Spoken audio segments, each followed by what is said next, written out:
And we're going to give you a quick shot of our Eyes East camera overlooking Lake Ontario and the islands. A beautiful night out there. And Natasha, it's really tough to see those scenes of destruction from Melissa. And I know we're going to have some remnants of Hurricane Melissa coming this way, but it's certainly not causing that kind of damage. No, absolutely not. And maybe the Avalon Peninsula in Newfoundland may get a lot of rain from the remnants of Melissa.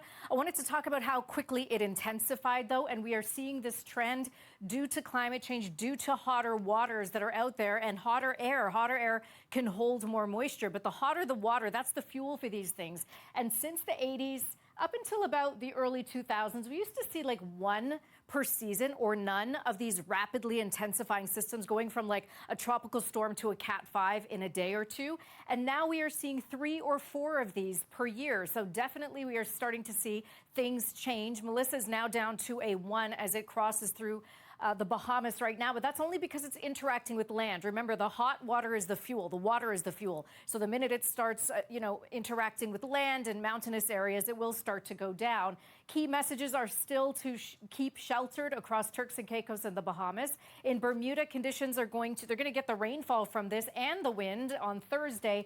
And post-storm safety, you got to follow the advice of local officials because there's a lot of flooding and a lot of downed wires out there. Still a number of hurricane warnings to go. Now, as I said that it interacts with land and then it goes down a little bit because it doesn't have as much fuel.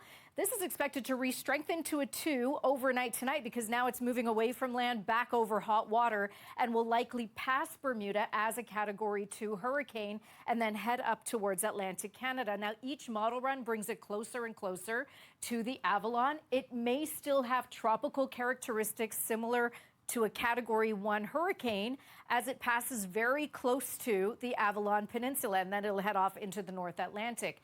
But these Canadian impacts are mainly across the waters like the Grand Banks, but we also are going to tap into this Melissa moisture, and the winds could be quite strong across the Avalon. So there's Melissa there. There's a low pressure system, the two kind of coming together here. At least the moisture is meshing together, and there's the Avalon. So if you have travel plans out to Newfoundland as we head into this weekend, it is going to be very wet across eastern Canada. Even here in the GTA and eastern Ontario, we've got special weather statements out for the rainfall that's coming our way tomorrow. Here's the good news for trick-or-treaters, though. Rain should end by about noon at the latest, and then we've got dry conditions. So we may not need those raincoats here for trick-or-treaters for Friday or for the Jays outdoor watch parties. Things should dry out for that. And if we need Game 7, these showers are mainly to the north.